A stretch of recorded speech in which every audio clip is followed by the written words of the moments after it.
That's right, and just like it said in the video, the most reps will be in quadrant 1, but the heaviest weight will be in quadrant 4. So it'll get heavier as you go down, and you will also do less reps as a result. And your partner must be in a hash box for any repetitions to count. This is our playoff match, Tampa Bay Brigade, Southwest Florida Sharks.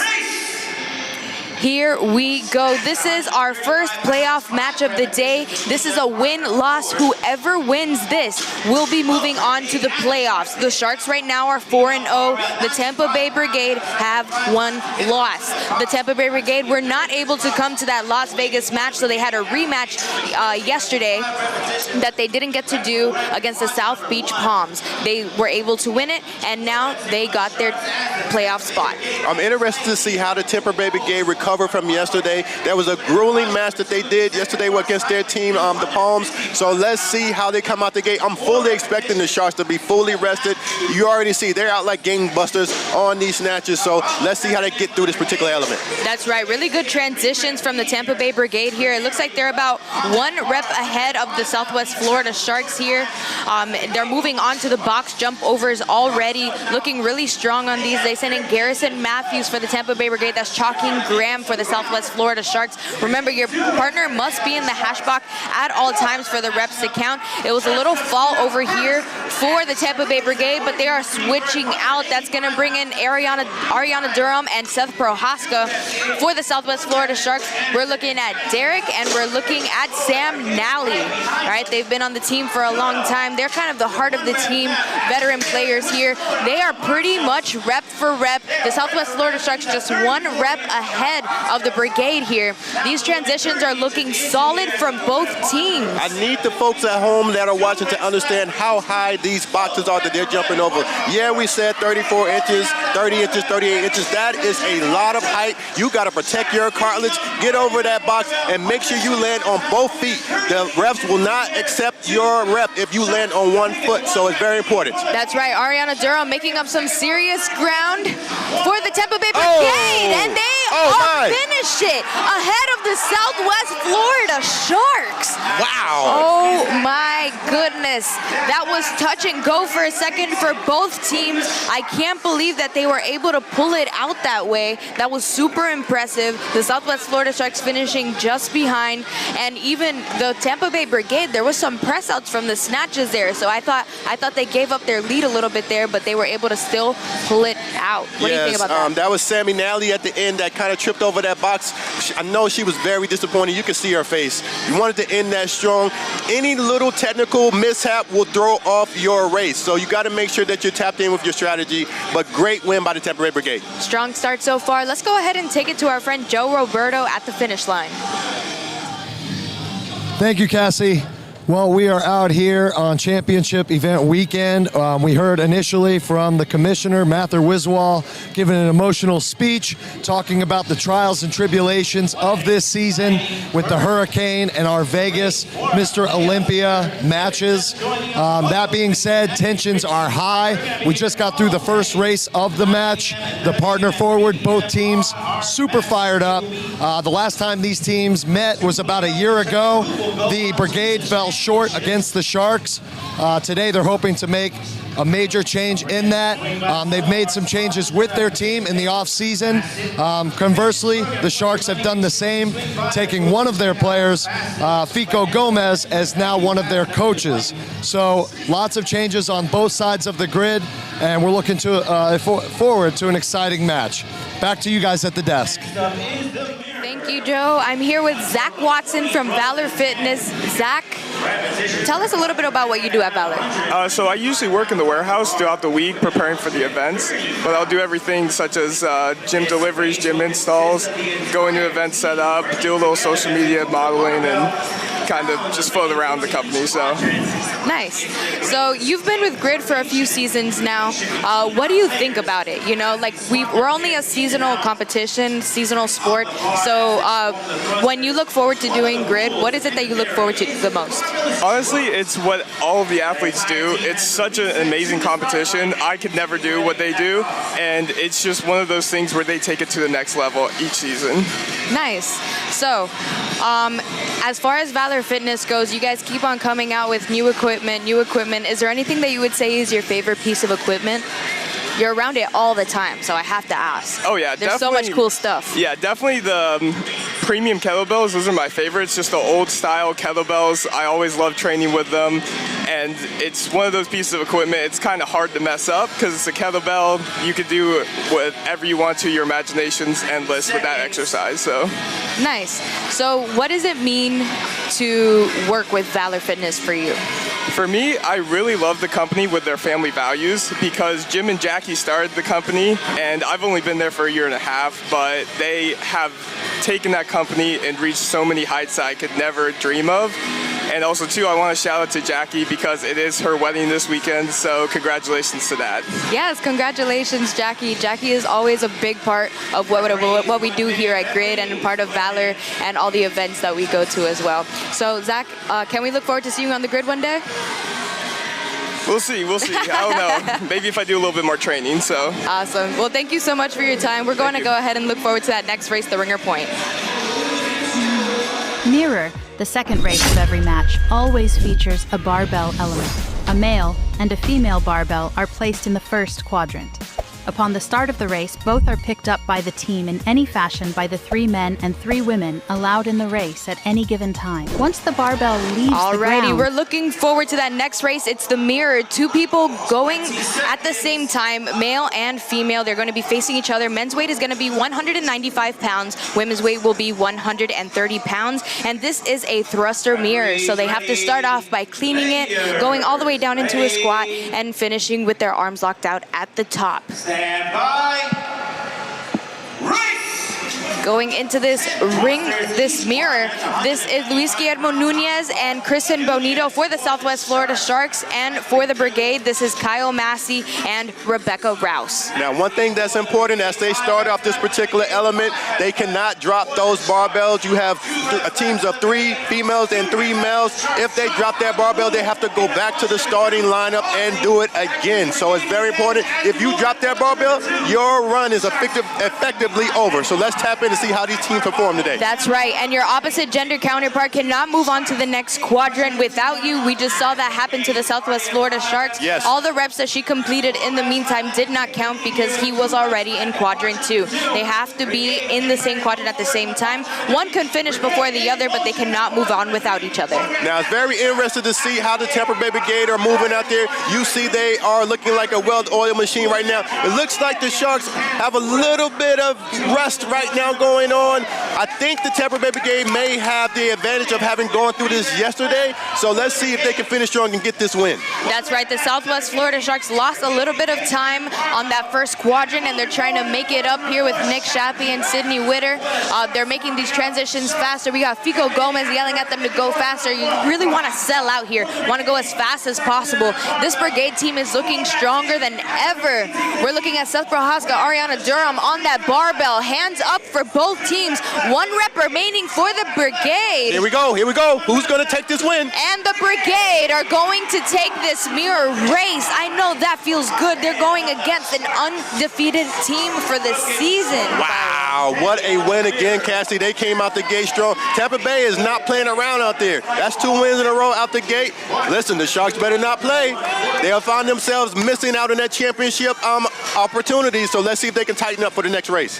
100%. Now, I have to say, the Brigade do look strong, but the Sharks are as hungry as ever. It was just a misstep. They might just be getting a little bit too ahead of themselves. You know, it's a lot of high anxiety, a lot of stuff that you have to consider whenever anything is happening. So, definitely a very high stress moment here on the grid. And I think they're excited. Oh, sorry. Oh, yeah. And I think they're excited, too. Oh, 100%. You know how it is. You know, it's been the first time in a while since Vegas are there together. They're hyped. They know what time it is, and they know what's at stake. Championship time. So, you're going to see some missteps. Let's see if they can warm up and get it going. For sure. It's not the time to hold back, but in the meantime, let's go ahead and look forward to this next race, the Ringer Point. The Ringer Point race is the only race in the match that is chosen by the teams. There are 2 Ringer point races in every match, one picked by each team from a set list of races determined prior to the season. Each ringer point race generally features one player, and there is a male and female version of some races depending on the race requirements. The head coach decides whether a male or female will perform the race based on what they feel is the best choice from their roster. There is a catch. A player may only be chosen once for a ringer point in a given season. This resets in the playoffs. This short and intense race allows teams to influence their opponent's performance both in-match and season-wide. Remember, choose your race wisely in the ringer point race. We fight the battles no one hears about. We drop into the middle of firefights to rescue others. And act as one-man air traffic control towers. We're the ones who go before all others.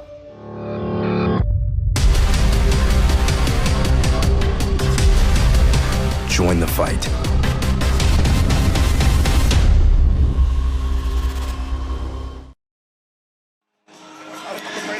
We are looking forward to this ringer point race. It's going to be 12 triple unders. They're using their own jump ropes. For the Southwest Florida Sharks, it's going to be Sam Martin. And for the Tampa Bay Brigade, it's going to be Dalton Herrero. Now, one thing I like about Grid, there's always some type of unique movement, body element. We're going to see what these triple unders are all about. Would you say they're using a jump rope out there, Cassie? That's right. They're going to do triple unders. And one thing to note, this race is sponsored by the Air Force Special Forces. Join the fight. Okay, let's go. Let's fight. And they're going to have a fight out there for themselves. I know the Sharks have a fight going on with the Tampa Bay Brigade. They have some ground to make up. Tampa Bay right now has a little bit of a lead points-wise. So let's see what happens out there on the grid. That's right. You can't blink. Remember, the rope has to pass through 3 times underneath their feet before their feet touch the ground. So this is a crazy one. They have to run to that second quadrant. 3, 3, 3. We can see it here. They are super fast here. Oh no, a little slip up from Sam Martin, little slip up from Dalton Herrero. They have some serious time to make up. And it looks like Sam Martin is going to take that ringer point. That's how you do it, Cassie. That's how you make up for lost time. That's how you make up for missing out on those wins in the first couple elements. So here we go. I see Fico Gomez. He has that look in his eye. I know his team is warmed up now. Let's see if they can continue on with their momentum. Yeah, they really needed that win for morale. Coach Fico is saying don't celebrate too much. Get your head in the game. We have to win. We're already behind. They haven't had this rough of a start all season long. Not even last season, I want to say. You know, they've been a pretty strong team for the last 2 seasons. So going through this, I know that they definitely needed that one for morale. Absolutely, and ringers are always the most fun and most spectacular races that you'll ever see in Grid. They go quick, they're unique, and they're specialists that do what they do out there. So that was awesome to see. I want to see that again, Cassie. That was awesome. Absolutely, that was really fun to watch. Let's go ahead and look forward to this next race, the ladder. The ladder consists of 2 rows of 4 stations of a strength-based element, 1 row for males and 1 row for females. The weight increases as you move down the grid. Teams send out 1 player at a time, alternating male and female, to perform the designated lift for the match format. Each successful lift has a point value that is added to the team's ladder score. The point value is equal to the quadrant the barbell is sitting in. Players are allowed 1 lift attempt per quadrant and may skip any quadrant they choose, but are never allowed to backtrack once a barbell is passed. The team with the highest total point value at the end of the 4-minute time cap wins. This race is one of the most strategic and coach-reliant of all of the races. As a good game plan and in-the-moment decision-making, to manage time is everything. Remember, lift heavier and score higher in the ladder race. My goal to recruit this year was not to get rookies, was to get people with experience to come into our team and make us better. So me as a new head coach coming in, my goal is to come for the championship. So getting this key ingredient, we just needed a few more pieces to come into our team and probably take us to a next level. So when I saw a good athlete, I just kind of, hey, reach out. I'm a fan of the sport before I was anything else. I hate when I see good players just kind of losing enthusiasm for Grid. Usually it's not because they don't like the sport. So I waited obviously after the deadline to re-sign was, and then I saw who was not re-signed. And I was like, oh, this is an extremely good player. Hey, let me shoot a message. Each player was a little bit different. The first one was Sydney Witter. She used to play for the Tampa Bay Brigade. She's extreme athletic person. She's actually training for an Ironman, so just think about the versatility of that. She might be an Ironman finisher, plus a grit player. That's kind of unreal, so extreme. I've never felt more as a team than I have with this group of people. We come together and we're like a big happy family. No one's out, everyone's just in it to win it. Good athletes, she can pretty much do everything on grid. We have Kristen Crenshaw, that she came from the Venom. Really good athlete, but her main strategic advantage is she's actually on the shorter side, very good on her hands and squatting, so she can do thrusts very fast. She might be the best handstand pushers in the league. Jessie Coleman, a specimen. Fins up, baby! I am now a shark. They scooped me right in, and I love it. I'm excited. She's super strong, but also with her gymnastics background, can do a lot of things. In the red, in the green, Coleman, Simpson to the bar at the same time. And the Sharks meeting with one cleaner jerk, crossing into the finish line. Coleman taking it from Simpson.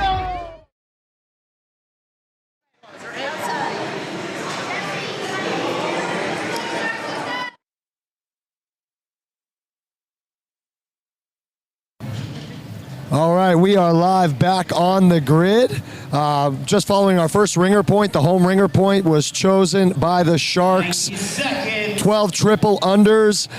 Both teams came out firing on those triples.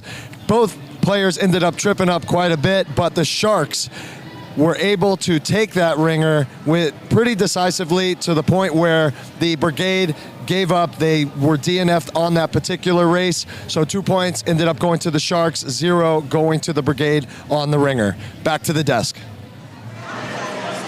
Thanks, Joe. We're looking forward to this ladder race. Byron, why don't you go ahead and tell them what they can expect here? Awesome. So we're going to start with the men's weight. That's 225 pounds at the first quadrant, 250 at the second, 275 at the third quadrant, and 300 ending in the fourth quadrant. For the women's weight, is 135 pounds, 155 pounds, 175 pounds, and 195 pounds. So we're going to see a lot of clanging and banging out there. This is one of my favorite races to see, even though I'm a bodyweight guy. So let's see how these two teams perform out there. You're going to see some of these players go to certain quadrants, skipping others. They're trying to get as many points as they can. So let's lock in. That's right, because whatever quadrant they're in, it denotes how many points they get. For example, if you're in quadrant 1, that bar is worth 1 point. If you're in quadrant 4, that bar is worth 4 points, right? So we'll see a lot of people try to do the strategy, get as many points as possible. If they think they can send people through for that first one and still get the points, they will do that. Southwest Florida Sharks versus Tampa Bay Brigade. The current score is currently 4-4. Pretty even right now. 135 We have breezy lanes for the Southwest Florida Sharks. Both teams opted to go to that first bar. We have Hannah West for the Tampa Bay Brigade. Once again, she is a rookie. This is our first season seeing her breezy lanes. We've seen her multiple seasons. She actually played pregnant for one season, which was awesome to see, and she absolutely just crushed that fourth bar. Her husband actually played on the Breakers this season as well. Wow. You know who I'm looking out to see, Cassie? I want to see Rebecca Rouse. She was a 2023 Texas State champion in Olympic lifting. So this is her thing. She's a strong lady. Let's see how she gets it on out there. Oh, that's really interesting. Yeah, Rebecca Rouse has been doing a great job on the grid this season. Definitely a key player for the Brigade on the strength side, and definitely a really good community person as well. She was helping out a lot in those Vegas matches. As we move down the grid, you can see all these players, they're going to different grids as elements, rather, as we spoke to you about. They're trying to get that heavy weight up over their heads. The rep ends when their feet are under their shoulders, parallel and stationary. So please keep in mind that the reps are looking for specific techniques. They're not just throwing weights around out there. That's right. We're looking at Derek Anderson, another player who we haven't seen too much of this season. And there goes Rebecca Rouse over there. There she goes. There she goes. That's my girl. You can tell she does Olympic lifting. Just look at the technique. She is so efficient at everything she does here with those barbells. It's absolutely amazing to see, truly. Now we got, he's trying to get that weight up. Here he goes. Ooh, you got it. Oh, split nice. Jerk. We don't see too many of those. I like to see it, though. Here we have Courtney Moss for the Tampa Bay Brigade. He's a veteran player for the Brigade. He's not wearing his cowboy hat today, but best believe he's going to pull it out at some point today, hopefully. Here is Sydney Witter. She actually used to play for the Tampa Bay Brigade, so it's actually really cool that she's playing against that team right now. You know, that was her team last season. She changed teams because she wanted a little bit more of an opportunity to get to play and show off her strengths. So glad that she's getting getting that opportunity this season. Courtney Moss with a push press for that final rep. Here's Roderick Holloway for the Southwest Florida Sharks making lightweight. This is his jam. This is what he was made for. Now, as you spoke about it earlier, Cassie, they can try to get that weight up in any way that they can. As long as they go by the rules that the refs are looking at, it can be a clean, it can be a snatch. They just got to get that weight up. Now, you can see them taking their time. These are strong athletes, but they don't want to get hurt. This is a dangerous element. You know, they want to be careful, but they also want to show up their strength. That's right. That's a great point because it is a ground to overhead ladder. They don't have to clean and jerk it. If they're able to snatch it, they can, but snatching is a little bit more technical, and since this is such a fast-paced race and you want to let your teammates go through as much as possible, you really don't want to risk that. Here's Seth Prohaska going up for the jerk, and he makes it. Sam Nally also made that fourth bar here, and here is Chalkeen Graham looking strong as ever. For the Tampa Bay Brigade, we're looking at Isabella Carvalho. This is her second season with the Brigade. Last season, she was a single match signed. She was also part of Kids Grid, all right? So her and Ariana did Kids Grid together, and now they are here competing as adults in the real thing. What's so amazing about this, Cassie, is that are they still going? Okay, we're going. One of the things that I find so exciting is to see these ladies throw this heavy weight above their heads. We expect the men to do it. The men are strong, but to see these little tiny mites throwing this heavy weight, here we go. Ooh, get it up That's there. That's right, I love seeing 175 pounds like it's cake. There are 22 seconds remaining in this ladder race. They're sending out the big guns, and Nick Shappy, he is fast. Take a look at him. I always say when you throw that weight up there, watch your toes. Watch your toes. Jocelyn Williams with the cool hairstyle showing off her team spirit. This is the last few seconds. Can Shappy get it up? And that is a good lift for Shappy. That is time for the ladder. What an amazing race here today. Both these teams looking really strong. The thing about the ladder is we have that live scoring up here, but that is the unofficial score. We'll find out for certain who gets it at the end of this, but so far it looks like the unofficial score is 94 for the Sharks, 81 for the Brigade. So we'll find out in just a second who kind of won that one here. In just a minute, we'll be joining our friend Joe Roberto on the grid, and he will be interviewing the Tampa Bay Brigade's very own Seth Prohaska.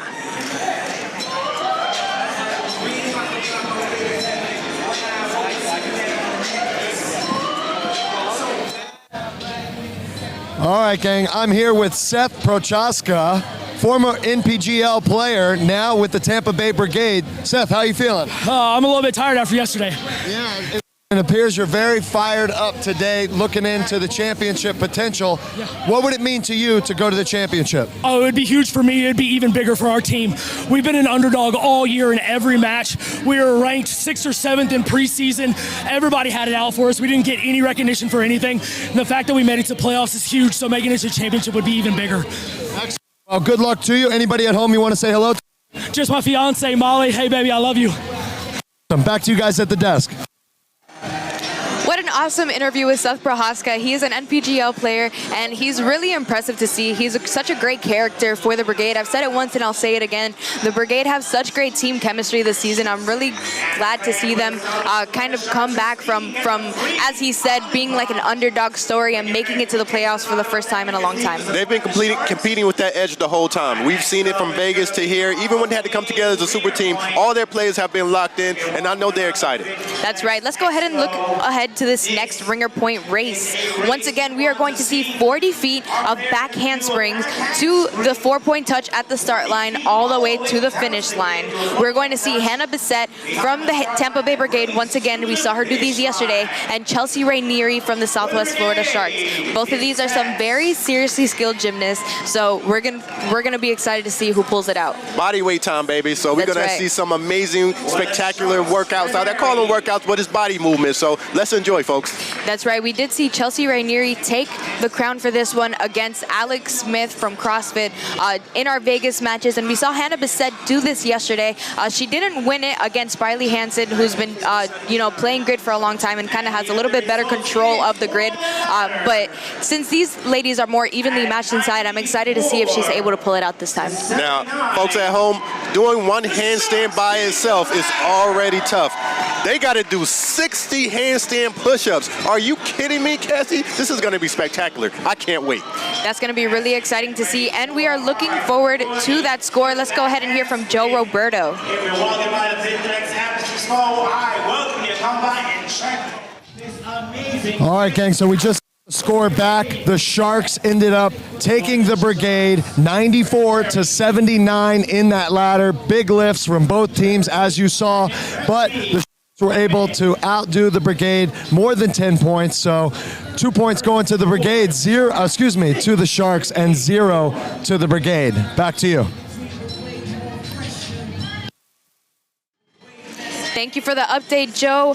Wow, what an amazing ladder race. The Sharks were able to take it by a bigger margin. Since they took it by more than 10, the Brigade will not receive credit for that race. That gives the Shark a little bit more of a good feeling going into this next Ringer Point race. Once again, this is Chelsea Rainieri versus Hannah Bissett of the Tampa Bay Brigade, and we're gonna see who could do those 40-foot of back handsprings faster, run back to the start line, and run to the finish line. It's all about that sprint, Byram. We're going to see a lot of handstands. We're going to see a lot of handstand push-ups, upside down. Hey, listen, it's about to be some fun out there. Let's lock in. Ready, stand by, race! All right, they're off at the same time. Chelsea Rainieri a little bit longer here. She's controlling that stop. Hannah Bissett was still in the air when Rainieri turned around. And Rainieri is going to take that 40-foot back handspring. Wow, can't even get my words. I was so impressed. It was. That was quick, really efficient. She was practicing those before we even started this morning, just going over her craft, perfecting it. Just a beautiful spirit. I love the way she competed. Shout out to Tampa Bay, though. That was a great try. Amazing camaraderie from both these ladies. Shout out to the Special Air Force Special Forces. Join the fight for sponsoring this Ringer Point race. Let's go ahead and look forward to that next race. Jack and Jill features 3 stations of high-level bodyweight-based elements that increase in difficulty moving down the grid.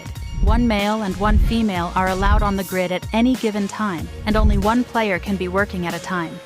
The team can only move on to the next station when the previous station is complete. This race is the simplest when it comes to rules, but the most reliant on player skill and speed, as the hyper-specialists often make the difference in the race. Remember, let the bodyweight ninjas fly in the Jack and Jill race. Take care of my finances? I got plenty of time for that. I didn't have plenty of time. Procrastinating on your finances has a way of stacking up. A membership with Facet is a quick and easy first step to get your finances in order.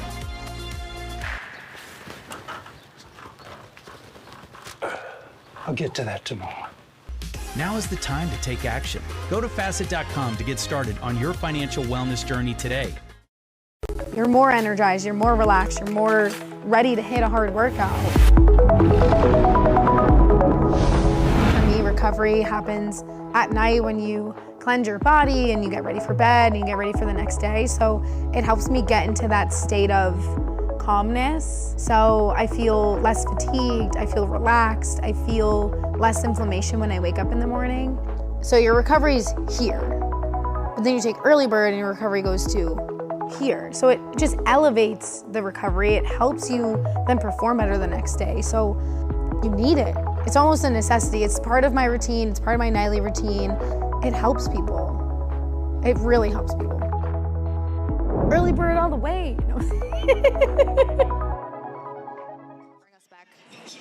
And we are back. We're looking forward to this Jack and Jill race. It's going to be 60 handstand push-ups in the first quadrant, 30 10-inch deficit handstand push-ups in the second, and in the third, they're going to be doing 10 freestanding handstand push-ups, which is where people usually tend to misstep here. You know, this is a very fast-paced race. It's 1 male, 1 female working together. Only one can be doing work at a time, where we'll see a lot of waterfalling movements. So looking forward to seeing what goes on here. Yes, Cassie, and I want to make a correction on myself. I was talking about the body weight specialist before, talking about the handstands and being upside down. We are here. This is the Jack and Jill. That was the flips that we were talking about in the ringer, so apologies for that. But now we're here for the handstands. We're about to see these deficits. All these handstands, hey, we're about to see them perform right now. I forgive you, Byram. Thank you so much for apologizing. I took it very personally. No problem. So far, that score unofficially is going to be 8 for the Sharks, 5 for the Tampa Bay Brigade. Looking forward to this Jack and Jill race.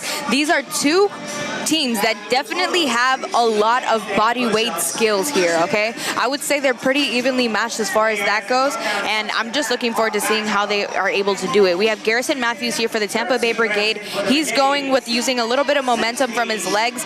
Meanwhile, David Blatt is just able to just kind of like throw himself up, not using his legs too much. He just started using his legs, but he was going strict there for a second. One thing that comes in handy, if you happen to have some short arms this time around, this could help you out. You have to start from a lockout position for it to count. These refs are really paying attention, as you can see out there on the grid. Let's see if they can finish strong. That's right. So far, it looks like the Southwest Florida Sharks are just a little bit behind the Tampa Bay Brigade. The Brigade are just slowing down just a bit, and it looks like they're moving on to the deficit handstand push-ups already. Once again, these are really hard.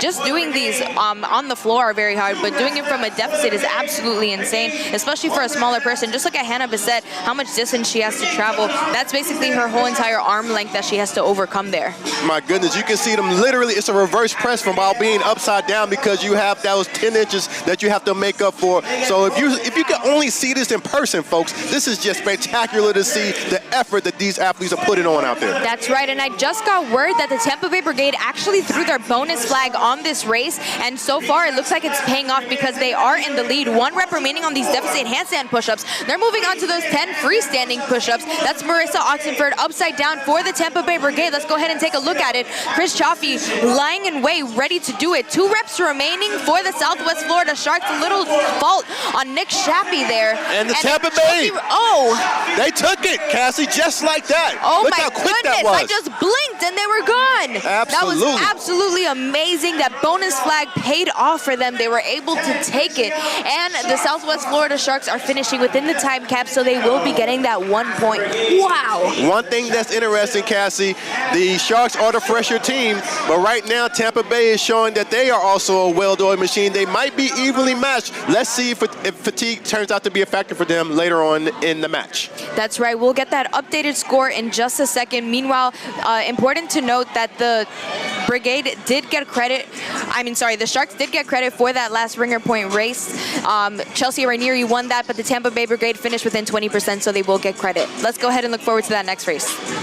The Triad is the only race in which there is a male and a female version performed separately. It consists of 5 elements, each with 3 stations that must be completed individually. 3 players can be on the grid at any given time. All players can perform at any station and in any order.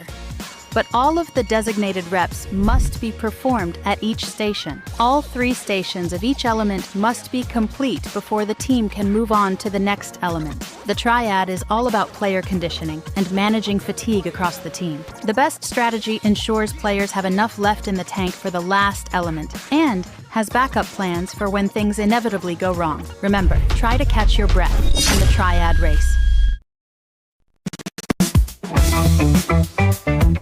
So I got the invitation to come out and try the soft wave therapy. And I've done a couple different, and it's been very successful so far. I've never had any physical therapy that I've gone to where you can almost immediately notice some effects of it. Normally it's, multiple weeks or months of going and getting your treatment before you start to feel any relief in those problem areas. With even just the couple of sessions I've done with soft wave, it's you can feel it immediately. It's not a night and day difference, but you can start to tell you're taking steps in the right directions towards recovery.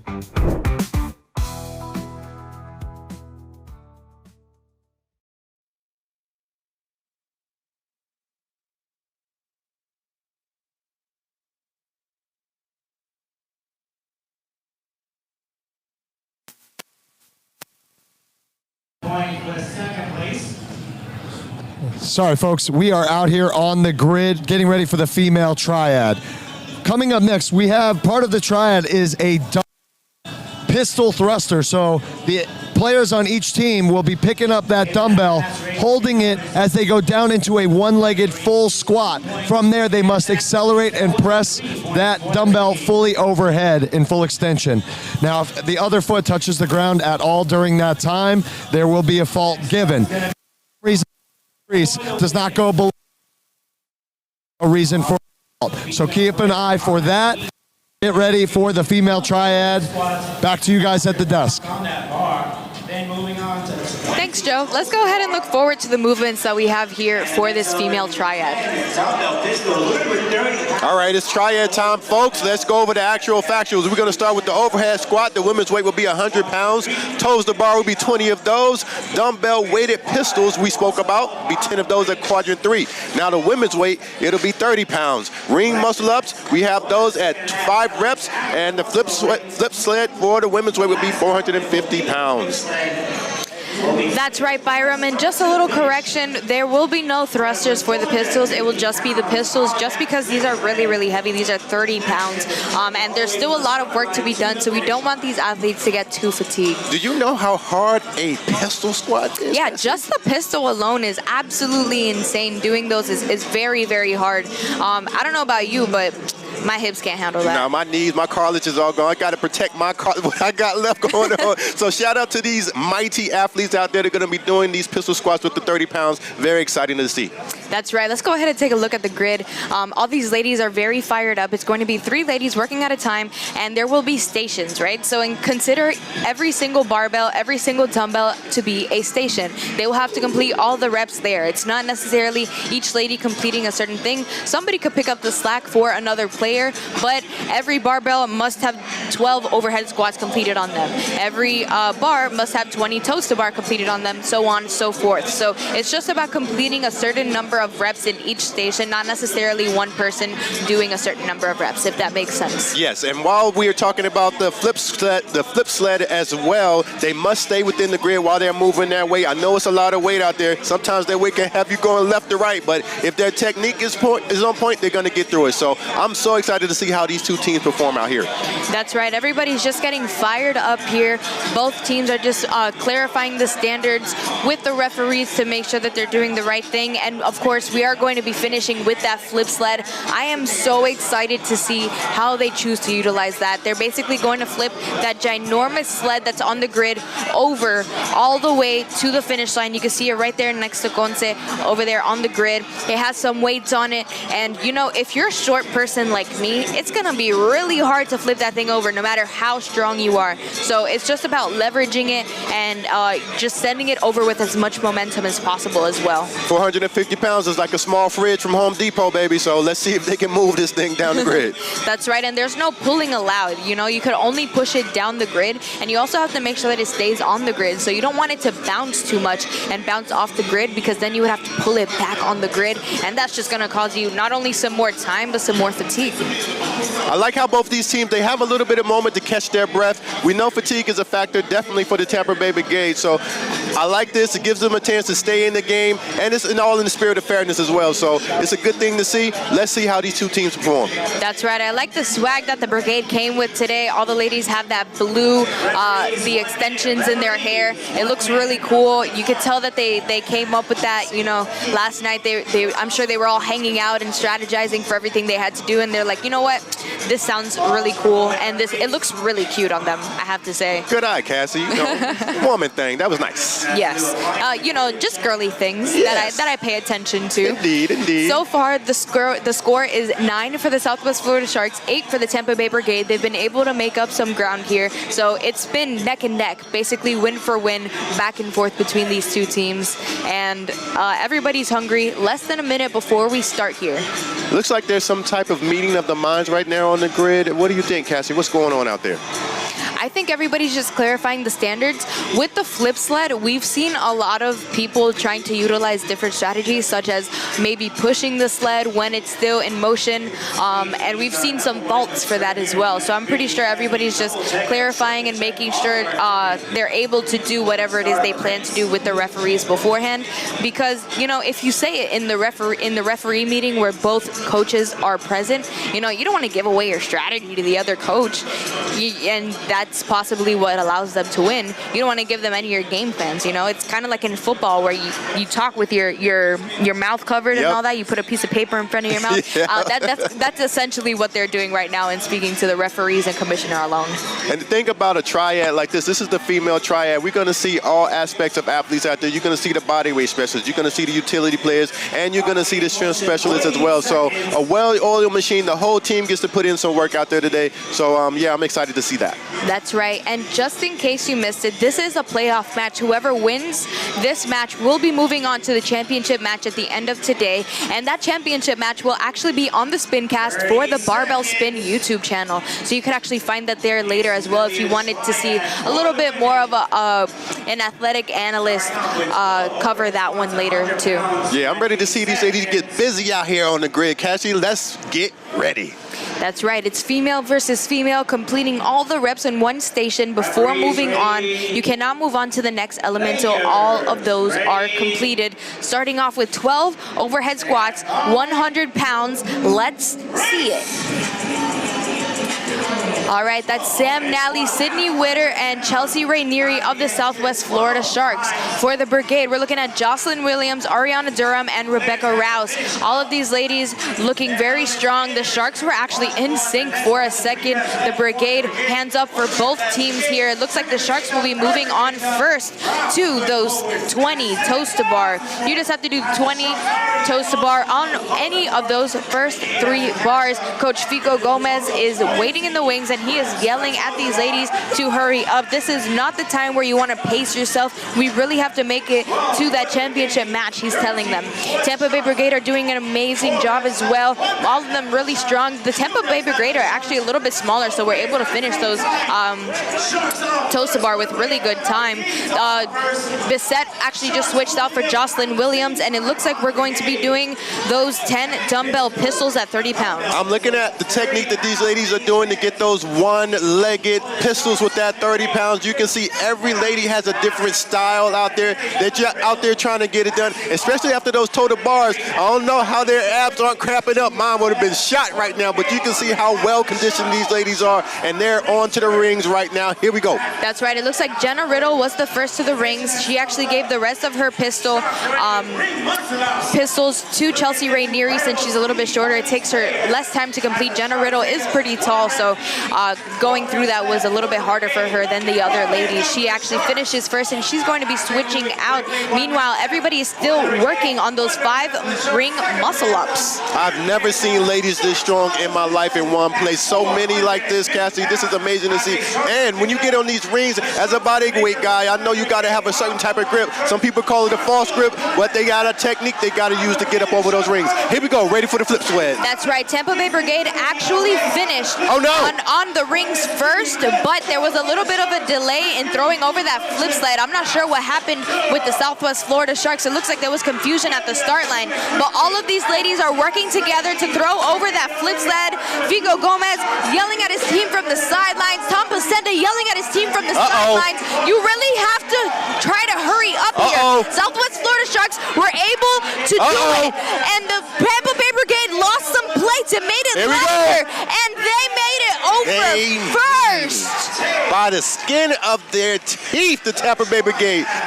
The Sharks were coming, bro. They looked like Jaws out there hunting down the Tampa Bay Brigade, but what a win by Tampa. Sharks really put on a great show in there. Great race by both teams. That's right. It was so interesting to see how that happened. I wonder what they will do since the plates actually fell off of the flip sled. It did make it a little bit lighter for the ladies to throw over, but they were ahead from the start for that one. So. Yep. You're right, Cassie. Sorry, and technique is everything. As we saw coming out the gates with the Sharks, it was a little bit fuzzy coming out of there. They wanted a little bit more cleaner, so they were behind the 8 ball there. But way to try to catch up there. I know Fico Gomez is going to have his team ready for the next one. That's right. Looking forward, I'm sure that going into the male triad, there's a few things that you can pick up from watching the ladies and send that wisdom on to the men for whatever just happened. So It looks like they're going to be doing a little bit of a quick review on what just happened on the grid, because I'm sure that Fico Gomez is not happy with the outcome of that, and now is not the time to play nice. You definitely want to fight tooth and nail for your team here. Once again, it's gamesmanship. You want to get every edge that you possibly can, whether it be coaching, technique, rules. You want to tap in. This is championship season. You either get rolled up or you roll off. That's right. We'll be back after this quick break.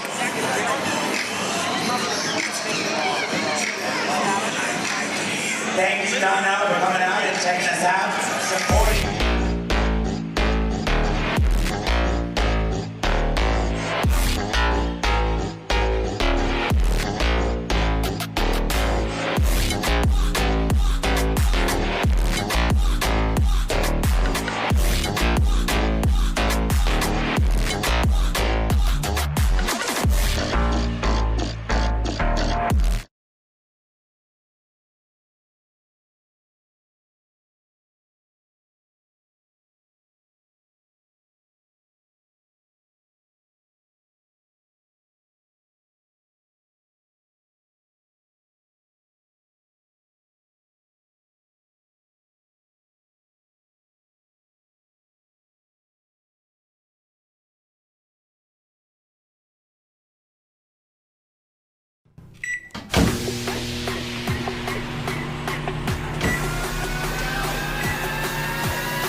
Didn't think they were going to be good because they were frozen, but they're amazing.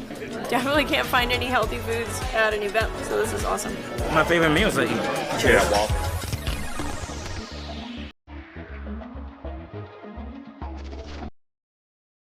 I wish I thought of that.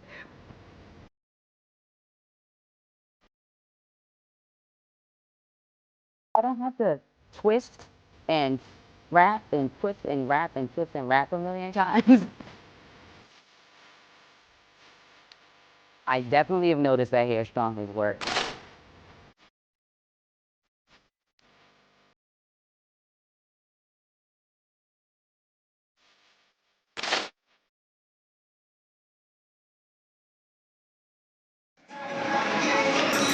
And we are back. We're actually going to go ahead and send it to our friend Joe Roberto to tell us a little bit about what happened on the grid and what's going on, because we have no clue ourselves. So let's find out together. Take it to you, Joe.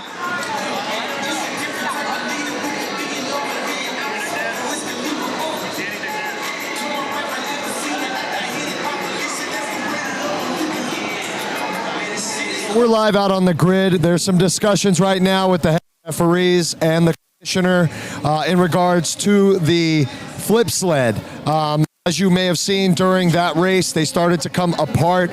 There were some malfunctions with both flip sleds, so the referees and the commissioner are discussing what they're going to do, if there's going to be a rerun, where the run would technically start from, given the distances between players at that time. So we're going to get some information, and then I'm going to send it to the desk as soon as possible.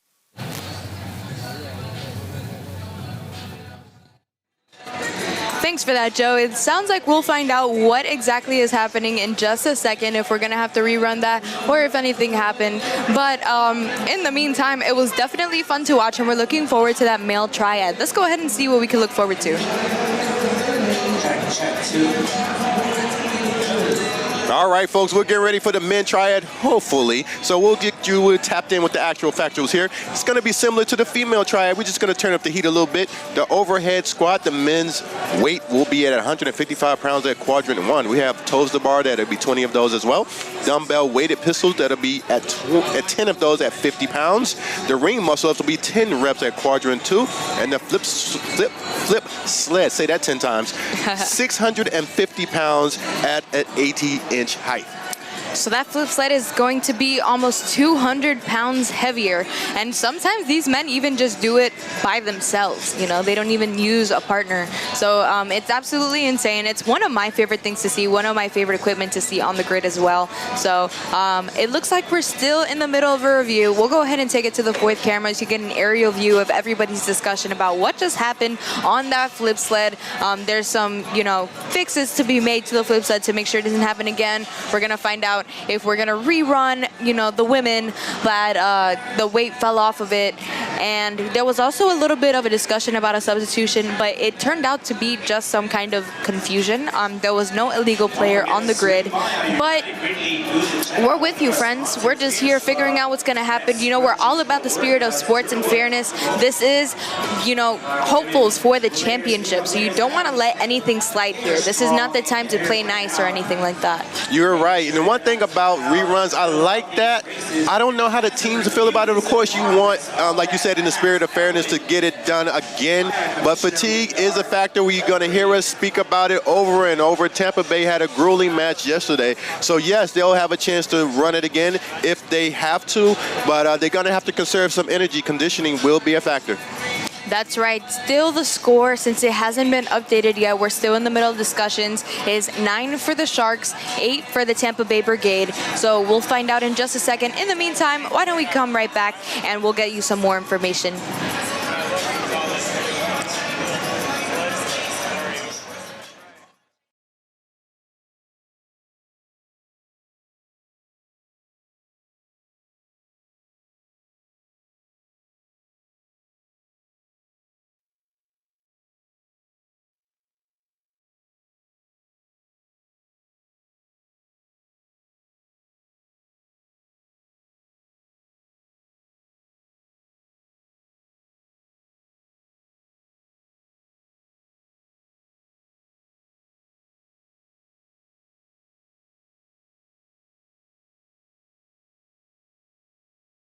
Deciding to be a mom wasn't a hard decision because I feel like I've always wanted to do it at some point. It was hard to choose when to do it. Like, I still feel like I'm a 20-year-old and I'm like, I'm not mature enough to be in charge of a human life. And it's like, oh man, when do I want to stop this trajectory of like, I'm getting better and stronger and all this stuff to like put everything on hold and stop everything. Because I just thought it meant like, not the end of the world, but you know, it's a big change when this is like kind of my whole life. I obviously talked to my doctor, and she was very supportive. She understands what I do. She's like, just keep, you know, don't stop doing what you're doing. Like, it's good. Keep doing what you're doing. Ariel Lowen, when I saw her and I was like, oh my God, she's a mom and she can do all this stuff and she's fantastic. Like, I immediately gravitated like towards her.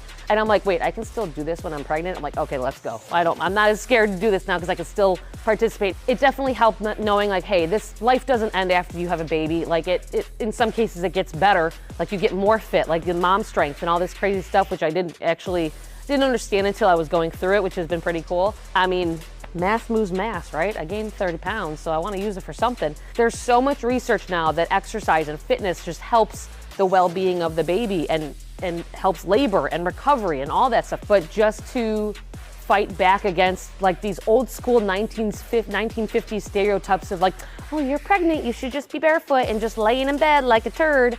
I enjoy just pushing those boundaries and like making people uncomfortable of like, should she be doing this? And I'm like, no, you're right. I should just sit on the couch and be unhealthy and not help my baby to grow a strong heart. Like I said, I'm pregnant, not broken. Like just because I'm pregnant doesn't mean I have to stop everything I'm doing. Yes, some things will obviously change, but that means different stuff for everybody. It doesn't mean that you stop what you're doing. That's like the opposite of what you should do. Knowing that all this stuff is gonna help me, I mean, people can be upset as they want. They're not in my shoes, they're not doing what I'm doing, so they can stay in their mom's basement and be upset.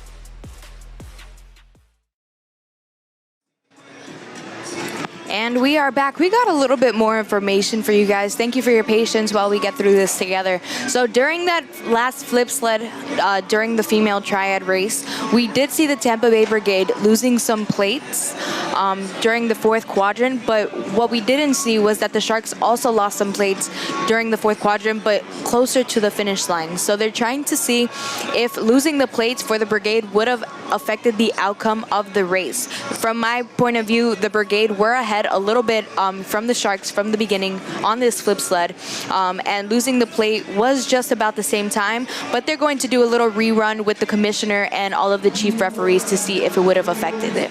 It looks like they have a decision. Mather Wiswall is coming down the grid. We'll see in just a second. Let's go ahead and take a look. He looks like he's about to grab a microphone and let us know what's going on.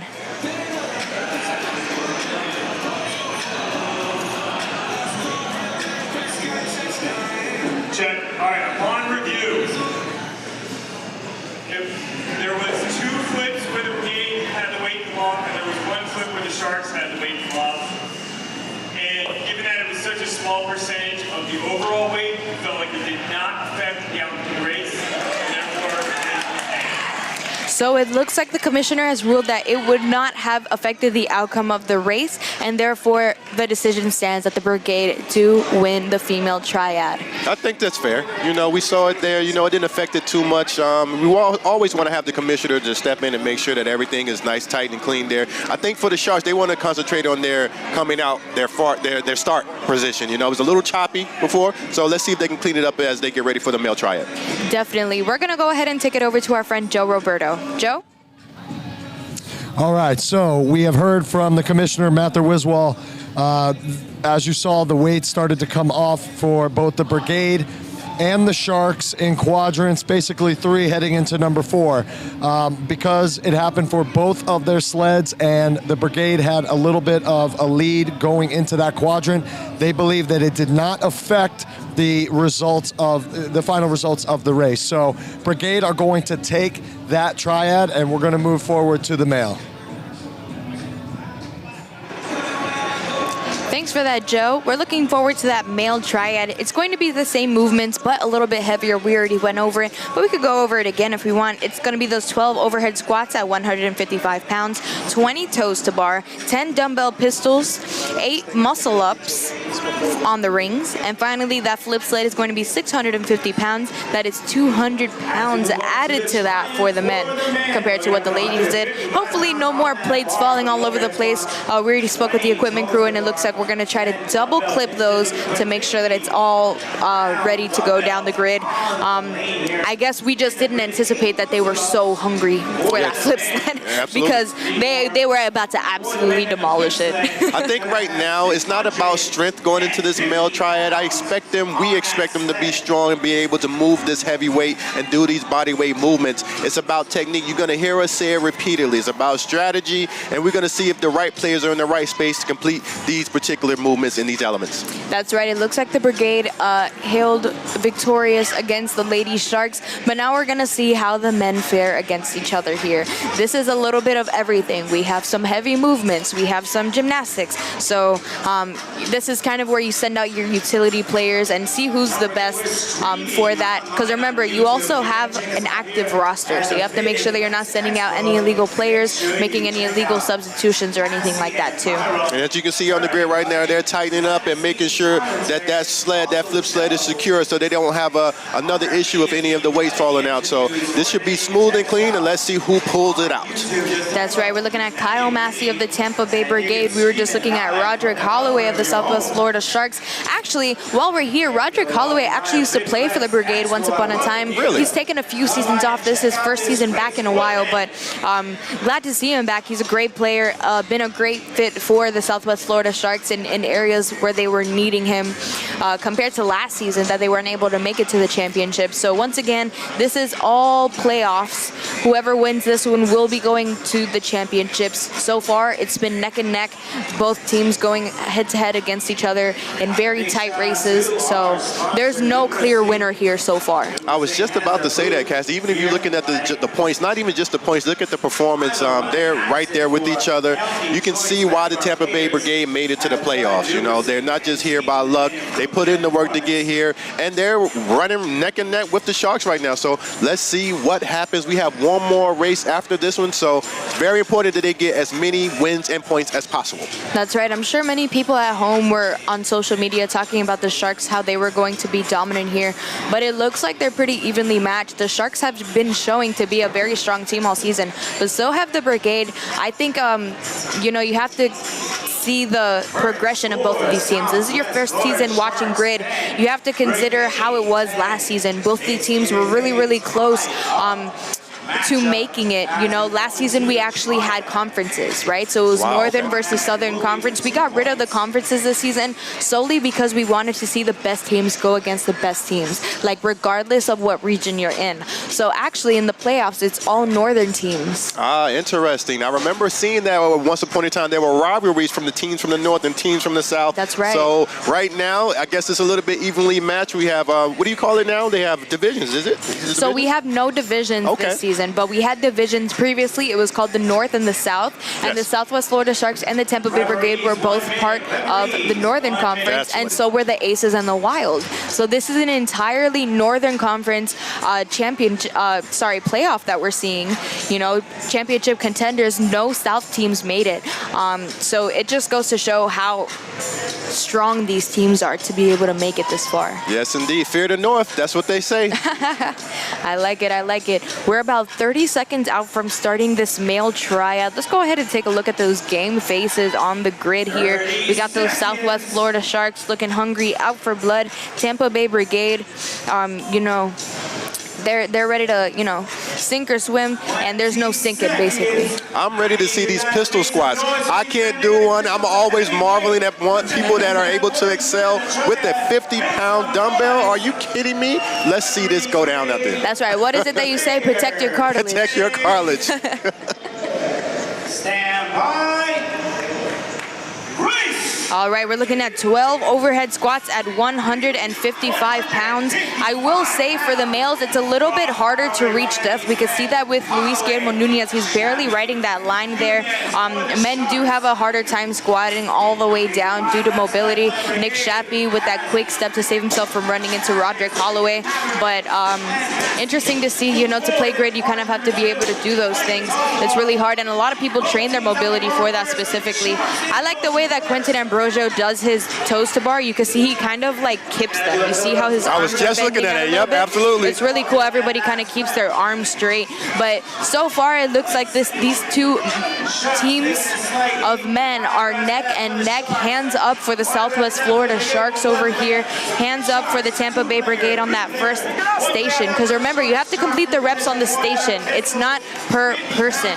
So no points count unless all people on your team have completed the reps on the station. Now we're going to see these men get busy on these dumbbell squats. You're going to see the different techniques. Those quads are firing. That lactate acid is flowing, and you can see them really struggling to get through this. I don't care who you are. You try to put this type of heavy weight on your knees, this is spectacular to see. That's right, and it's really interesting to see how people do it, if they're switching legs or if they're doing the same leg, because a lot of times, you know, you have a stronger leg or a stronger hip, and you're not able to do that. It looks like the Sharks are able to make it to the rings first. Fico Gomez is fired up, and you know, David Blatt over here for the Sharks just got a haircut, looking great on the rings too. Really strong showing from all of these males right now. And one thing you want to keep in mind is they want to be clean on these particular reps. No false grip. Make sure they get over the top of the ring and be locked out. That's right. The Sharks are starting that flip sled first. Hopefully no plates fall off of it. Looks like it's clipped as tight as it can go. Right now they have a serious lead against the Brigade. Can the Brigade make it up? I don't know, but the Sharks are already in the third quadrant. Heave, baby. Heave, baby. You see that teamwork going out there with those Sharks. They're getting it down the grid. It's over, baby. You already know what time it is. Tampa Bay has a little bit of work to do, and they're going to follow up as the Sharks take that particular flip sled. Yeah, very, very comfortable win for the Sharks here. And the Brigade still have a whole entire 90 seconds to finish off that flip sled before they go all the way down to the finish line. So they'll finish well within the time cap. I know the Sharks needed that win, you know, for the coaches' sakes, who look like they're about to pull out their hair. Tensions are high, man. I'll tell you that much. Jess Kraisman looking stressed over there as well. I just know that she's dying to be able to jump in, especially for next season. I already spoke to her. She's absolutely pumped to be able to play for next season too. So definitely a lot of exciting stuff happening here on the grid, but we'll go ahead and look forward to that next race incoming. The sprint relay. The sprint relay is the final race of every match and is worth an extra point for the race win. It is a relay race with one player allowed on the grid at a time and 8 elements to perform. Any player can perform on any element, and substitutions can happen at any time, except when a player performs the last rep of an element. In that case, the player must run back to the start line, perform a 4-point touch behind the start line, and sprint through to the finish line, permanently leaving the race. The next player may enter once the previous one has crossed the finish line.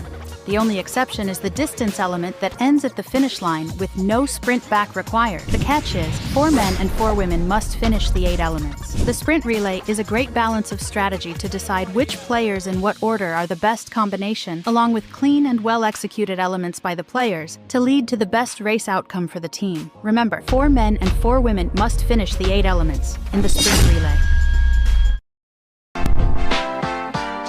Unlike American football or baseball, where positions are very clearly defined with rules specific to them, grid league positions are more general. Think of it as a spectrum with a 4-foot gymnast on one end and a 400-pound strongman on the other, with every possible size, shape, and skill set focus filling in the middle. Roles on the grid have a lot of crossover from position to position, and there are many possible combinations that will yield a great team. Grid league has 3 primary player positions or roles on the team. Utility players generally have a wide range of abilities and end up with a diverse set of assignments on the grid. Utility players, although often assigned more total work than specialists, will still focus on their best movements as their means to contribute to the team. The strength specialist role often involves heavier assignments and, depending on the player's background, may be even more focused to individual types of strength movement, such as Olympic weightlifting or strongmen. Most of the super high-skill movements like backward roll to support in deficit, freestanding handstand push-ups are performed by bodyweight specialists. That said, there are several bodyweight specialists that mainly focus on more basic movements, but for big sets and fast cycle rates. Many are gymnasts as well, but even some of the best do not have gymnastics backgrounds, such as former MVP Paul Lays. Learn more about the sport of grid league at fgl.com/learn. Okay, so we are live on the grid for our final race of the match for our first playoff match today. We have one of the elements for this sprint relay is a burpee to a 9-foot 9-inch ring.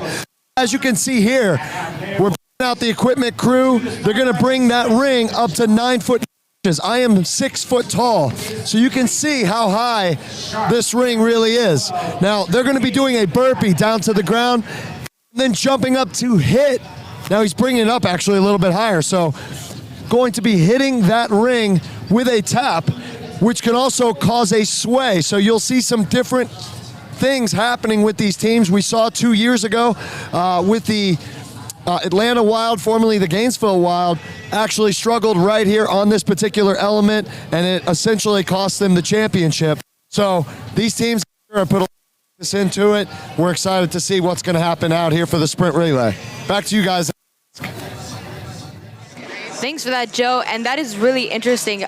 You know, Joe is much taller than me, so to see him stand there and not even be able to reach it, I probably can't even be able to see it from underneath. I mean, you got to be able to dunk almost, really. I mean, to get up there to see how high those rings are. Listen, these are supreme athletes out there, and we're going to see them get up there and touch those rings. Absolutely. Let's go ahead and see what we can look forward to in this sprint relay race. The sprint relay is the final race of every match and is worth an extra point for the race win. It is a relay race with 1 player allowed on the grid at a time and 8 elements to perform. Any player can perform on any element, and substitutions can happen at any time, except when a player performs the last rep of an element. In that case, the player must run back to the start line, perform a 4-point touch behind the start line, and sprint through to the finish line, permanently leaving the race. The next player may enter once the previous one has crossed the finish line. The only exception is the distance element that ends at the finish line with no sprint back required. The catch is, 4 men and 4 women must finish the 8 elements. The sprint relay is a great balance of strategy to decide which players in what order are the best combination, along with clean and well-executed elements by the players, to lead to the best race outcome for the team. Remember, 4 men and 4 women must finish the 8 elements in the sprint relay.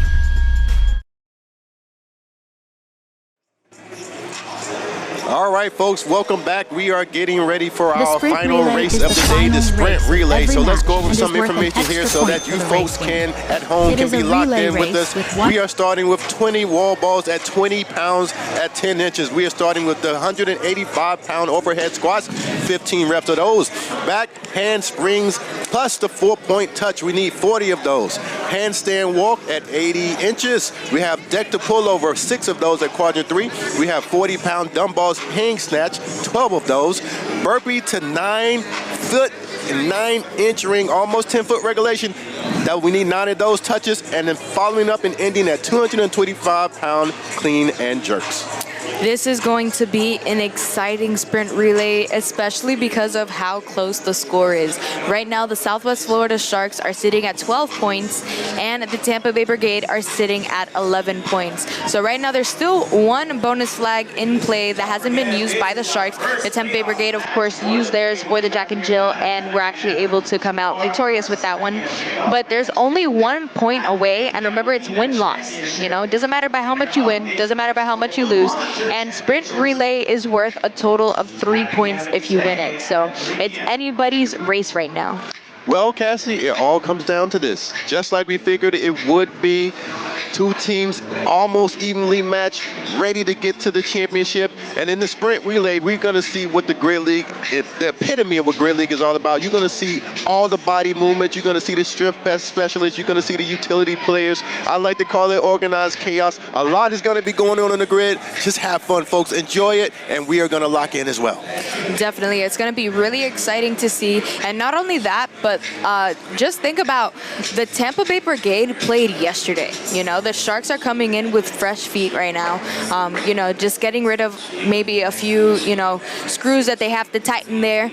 But the Brigade are fighting fatigue, and if they make it to the championships, they will have played 2 matches in the span of 2 days going into a really important match. So I'm sure that everybody is just fired up, you know, fighting through that fatigue for the Brigade. The Sharks really hungry for it, because I'm sure they came in here really confident. They came in here, you know, thinking that this was going to be a playground, and essentially they have some work to do. Everybody does here. I'm going to tell you, Cassie, if I'm the coach of the Sharks, Fico Gomez, I want to do over already. I'm ready for the championship already, because I know there's little kinks right there that he wants to clean up. Tampa Bay, like you said, they played yesterday. I know those little breaks that we had with replays and reruns, they were able to catch their breath a little bit. Everybody's conditioned right now. Absolutely. Right now, this is not the time to hold back. As we always been saying, this is it. We are in the end game. We sure are. And let's give a quick shout out to Conce and Fico, coaches and owners of the Southwest Florida Sharks. This is their first season working together, and it's also their first season leading the team. It was formerly Nick Happage, and I have to say this is a very impressive showing that they've had all season. So far, they're 4-0. We'll see what happens in just a second, because we just have that one more race to go. But so far, it's just been an incredible showing from both of these teams. Tom Pasenda for stepping up when Jess Kraisman was pregnant and unable to come because she was giving birth, and I know that she had communication with her team prior to that. So the leadership of both of these teams, it shows. Also, are those Purple Heart Valor plates out there, Cassie? Oh, they sure are. Those are those golden barbells and those Purple Heart plates from Valor Fitness. We were talking about them earlier when we saw Zach from Valor Fitness. He was talking about how it's a family brand and just what it means to him to work for people like Jim and Jackie. So shout out to Valor Fitness, and shout out to Peachy Athletics for all the bottoms that you see here on the grid today. And shout out to our title sponsor, Olipop, a new kind of soda. We had some yesterday on camera. It was absolutely delicious, and just my favorite soda alternative. One thing I'm excited to see in this particular race, Cassie, is the 40 back handsprings. I misspoke on them earlier in the broadcast, but they are quick, fast, and I like seeing the little ladies just fly through doing those backflips. Very exciting to see. Folks at home, get ready to be entertained. Absolutely. What a fun match format that we just saw here. I'm looking forward to seeing the Wild and Aces do it as well. But so far, everybody's hungry. Less than a minute till we start for real this time. The referees are coming down the line. We saw Chelsea Ranieri running, yelling at the camera a second ago. She's all fired up. She's, you know, tiny but mighty. I like to call myself that as well. Indeed. And she's a lot of fun, a great addition to the Sharks this season and last season too. But especially this season, she's really stepped up as more of a figure for the team too. Now, who do you think is going to pull this one off, Cassie? I'm not sure. And sometimes you can kind of gauge what team has the upper hand, who has a little bit of fire in their belly. I'm not sure who's going to do it, folks. We are excited you are. It is anybody's race. The crowd is fired up. We're fired up. Teams are fired up. Let's see who's going to the championship. All right, we have Ariana Durham of the Tampa Bay Brigade, Jenna Riddle of the Southwest Florida Sharks. They're going to be completing 20 wall balls at 20 pounds to 10 feet. Now you can see these ladies, they're very strong getting that medicine ball up there. It looks like it's very easy, but they have to make sure they touch that Valor plate. As you can see, watching at home, it's 10 feet you got to get it up there. So great start by both players. Whoever wins this race goes to the championship. My hands are shaking, Byram. There's a lot to be done here. These ladies are pretty evenly matched so far, pretty rep for rep. Jenna Riddle coming off first, and it's a sprint to see who comes in for those 15 overhead squats. 185 pounds, that's gonna bring in Luis Guillermo Nunez. Very easy snatch for him to get it overhead. Dan Haberman for the Tampa Bay Brigade. Luis Guillermo may be going just a tiny bit faster than Dan Haberman here. That was a fault for Haberman. Not sure necessarily what happened there, but hand up for the Southwest Florida Sharks. Usually in these type of races, we say this is the time that you leverage your depth. You make sure you have your players in the perfect position so that they can perform. But right now, I don't think it's about depth right now, Cassie. It's about heart. Who wants it the most? Who has the championship spirit? Here we go with these flips. Look at her go. Well said. Chelsea Rainieri, 4-point touch. She's going to get out of here to the finish line. Hannah Bissett doing the same thing on the opposite side. Southwest Florida Sharks have a healthy lead here. That's going to bring out Sam Nally for those handstand walks. She's going to go all the way to the finish line. And for the Tampa Bay Brigade, we are bringing in, who is that? Is that Jake Haggerty? Oh my God. No, sorry, I'm a liar. That is... He's walking fast, whoever it is. That's Chris Chaffee, I'm sorry. They were blocking me. We got David Blatt for the Southwest Florida Sharks here. Dalton Herrero coming out for the Tampa Bay Brigade. Oh my goodness. The Tampa Bay Brigade are making up some serious ground here. Chris Chaffee is an absolute beast on those handstand walks. David Blatt used to play for the Aces. This is his first season with the Southwest Florida Sharks, doing a great job. Both of them finishing at around the same time. Dalton Herrero able to make up some serious time here. Oh no, I'm a liar. Marissa Oxenford, she's going to be doing that last rep to get out of there, and she's finishing 4-point touch to get out of here. Sydney Witter over here on those dumbbells. She's doing those 12 dumbbell hang snatches. Each hand has 40 pounds on it. Rebecca Rouse coming to do it for the Tampa Bay Brigade. Rebecca Rouse, she is an Olympic lifter right there. She's doing her thing right there. Let's see if she can make up some ground. Right now, the Sharks are in the control right now and in the lead. I think it's going to come down to the sprint, Cassie. Make sure that they remember to do their 4-point touch, because if they miss it, the rep does not count. They want to stay present in what they're doing right now. I think you're right. That's Sam Martin for the Southwest Florida Sharks coming in for those burpee to rings, looking really great on them. If I can say that for the Brigade, that switch for Marissa Oxenford and Herrero really cost them a lot of time. But here comes Garrison Matthews coming in for the Tampa Bay Brigade, hoping to make it up on those burpee ring to touch. This is what we were talking about. You don't want it to swing. Oh my God. He didn't even know that he finished. He has to go hit that 4-point touch. Oh, it's able to give the Brigade a little bit more time here. Garrison Matthews finishing off his last 2 reps, and that's going to bring in Roderick Holloway for the 7 clean and jerks at 225 pounds. Can he do it in time? Oh man, those look easy. Those are touch and go. And Kyle Massey's going to be coming in for the Tampa Bay Brigade. It's win or lose here. Whoever wins here goes to the championship. 2 reps remaining for Roderick Holloway. Get it up there. Kyle Massey trying to finish. Roderick Holloway, 4-point touch. And it looks like the Southwest Florida Sharks are your championship contenders. 2024. Wow! What a way to finish. I can't even talk right now, Cassie. The Sharks, the Southwest Florida Sharks, are in the championship. Tampa Bay Brigade are trying to finish up. And here we go. What a way to finish. Oh my goodness. What a match that we saw here today between these 2 teams. What an amazing playoff run from the Tampa Bay Brigade. Such great camaraderie and teamwork from the 2 teams. You know, they're hyped up. They made it so close. I'm sure it hurts, but they did their best and they did it as a team, and that's all you could hope to do. They definitely did. Great showing by the Tampa Bay Brigade all season long. There are no losers today. Yes, they will not be going to the championship, but they're building on for next year as well. Whatever you do, this is going to count. So if you can finish out on a strong point, hey, we want that. Great job by those teams. But right now, it's about the Sharks, baby. Wow, what a great showing from the Sharks. The energy when Roderick Holloway finished those clean and jerks and ran back. I've never felt such electricity come from the grid. And I do this every season, and it was so exciting to see.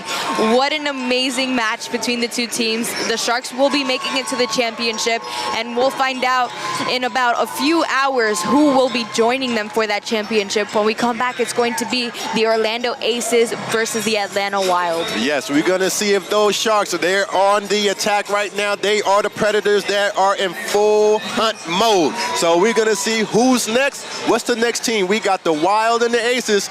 Let's lock in, baby. It's about to be some fireworks. We'll be right back. In the meantime, my name is Cassie Martinez. And I'm Byron Allen. We'll see you in a bit.